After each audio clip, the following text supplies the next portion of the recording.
So our country's foreign policy is based on a very long and rich tradition and merits all support in furtherance of national interest. So our contribution on the global platform has been significant on the international fora. Our stand on vital issues have made us stand tall, feel strong, made us self-reliant, and a major economic power in the world. While we say this, sir, we also have to realize that ever since the independence, we have also faced several challenges. Even today, our neighboring countries pose as spoilers. Pakistan poses as a major irritant in peace and prosperity of our country.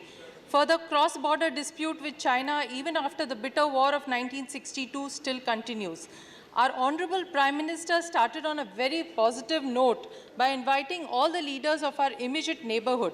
This gave us a lot of hope that we will be able to chart a new course in our foreign policy. However, unfortunately, in the last 3 years, sir, our relation with the neighbors has probably reached the lowest point, vis-a-vis Pakistan, Nepal, Maldives. Nepal, which is culturally, religiously, linguistically very close to India, has drifted away significantly towards China. So is the case with Maldives, sir. And in the last 15 to 20 years, China-Pakistan nexus has also become very strong, which is a matter of concern. Right from Arunachal Pradesh to Kashmir, from Kashmir to Rajasthan and Gujarat, such a long 1,000-kilometer border has to be continuously protected with high deployment of forces, costing high amount of our exchequer. Besides the latest skirmishes with China and Pakistan, the infiltrations, the death of thousands of soldiers on the border, attack at the Pathankot airport, we are now seeing latest standoff at the Doklam junction of India, Bhutan and China. So these are trying times for us. Important strategic decisions and need to be taken. Besides diplomacy, which is extremely important, we also need to keep in mind that China has huge economic interest with India and enjoys more than annually $40 billion trade with India, which should be leveraged to build and maintain relations with our country. However, sir, message should not also go that markets are open, so also are our borders. We have to be very careful. We appreciate the efforts of the past and present governments with the US.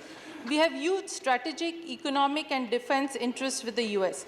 We also have to balance our relation vis-a-vis Russia, which has been a traditional partner in good and bad days. It needs to be taken that eagerness to procure defense equipment from other sources must not be overlooked.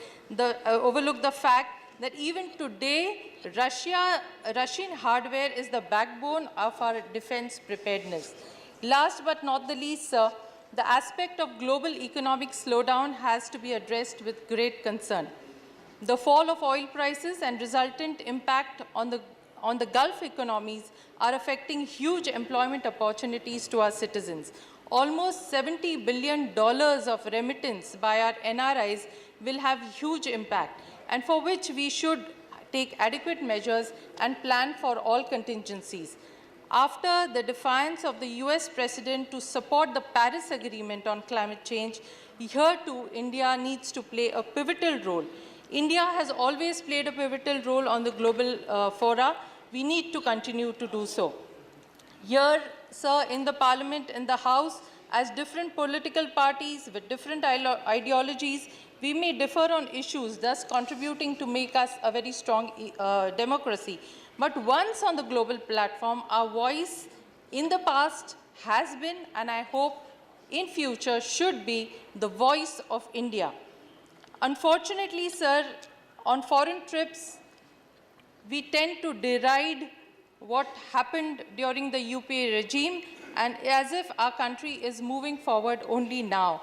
This does not augur well either on the global platform nor amongst the minds of the Indians. So I wish to compliment Sushma ji for the kind of concern that she has always shown to all the issues which have arisen during her tenure, and this is a very affectionate and motherly kind of message that she takes across. Thank you very much, sir, for giving me this opportunity. Thank you.